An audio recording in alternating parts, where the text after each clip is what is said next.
আসসালামু আলাইকুম রহমতুল্লাহ। সৌদি প্রবাসীদের কাছে এক নামে পরিচিত হচ্ছে সৌদি আরবের রাজধানী রিয়াদের বাথা মার্কেট। আর এই বাথা মার্কেট হচ্ছে ঐতিহ্যবাহী একটা মার্কেট, যেখানে প্রবাসী বাংলাদেশিরা বিশেষ করে দীর্ঘদিন যাবৎ অনেকে আত্মীয় স্বজনের লগে দেখা করার জন্য বাথাতে আসতো, বা রিয়াদ কিংবা রিয়াদের আশেপাশে লোকগুলো প্রতি বৃহস্পতিবার এবং শুক্রবারে বাথাতে গিয়ে আড্ডা দিত।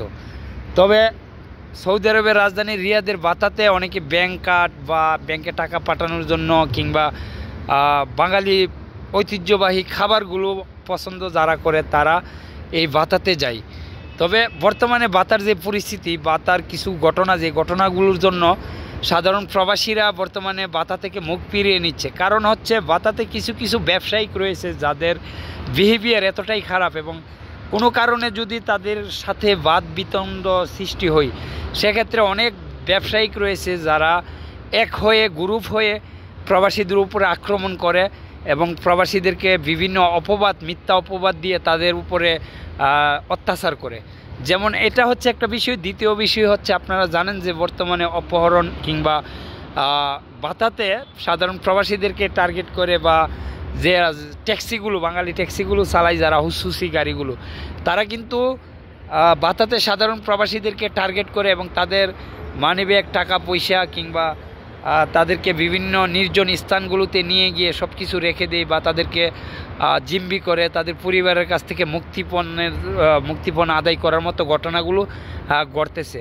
তো বর্তমানে যে বাতার অবস্থা, এবং বাতাতে অনেকে সাধারণ প্রবাসী যারা বিশেষ করে তারা কিন্তু বয়ে যেতে চায় না বা সাহস পায় না বাতা বাঙালি মার্কেটে গিয়ে বাজার করা বা ওইখানে গিয়ে আড্ডা দেওয়ার মতো যে পরিস্থিতি বর্তমানে নেই। এক্ষেত্রে সাধারণ যারা প্রবাসী আছে তাদের কথা বিবেচনা করে বাতাতে যেই সমস্ত প্রবাসী বাংলাদেশি ব্যবসায়িকরা রয়েছে তাদের এই বিষয়গুলো নিয়ে পদক্ষেপ নিতে হবে, এবং না হয় বাতার যে এক সময়ের ঐতিহ্য এবং জনপ্রিয়তা সেটা দিনে দিনে হারিয়ে যাবে।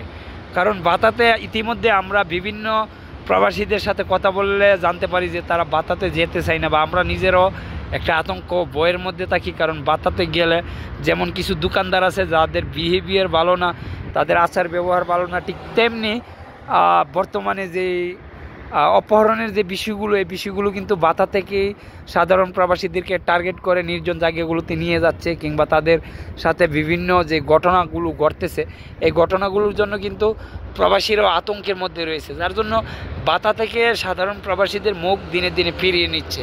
এক্ষেত্রে সাধারণ ব্যবসায়িক যারা রয়েছে তারা পদক্ষেপ নিতে হবে, এবং বাতাতে যাতে করে এই সমস্ত অপকর্মগুলো না ঘটে সেই দিকে নজর দিতে হবে। সাধারণ ব্যবসায়িকদের কেউ এগিয়ে আসতে হবে।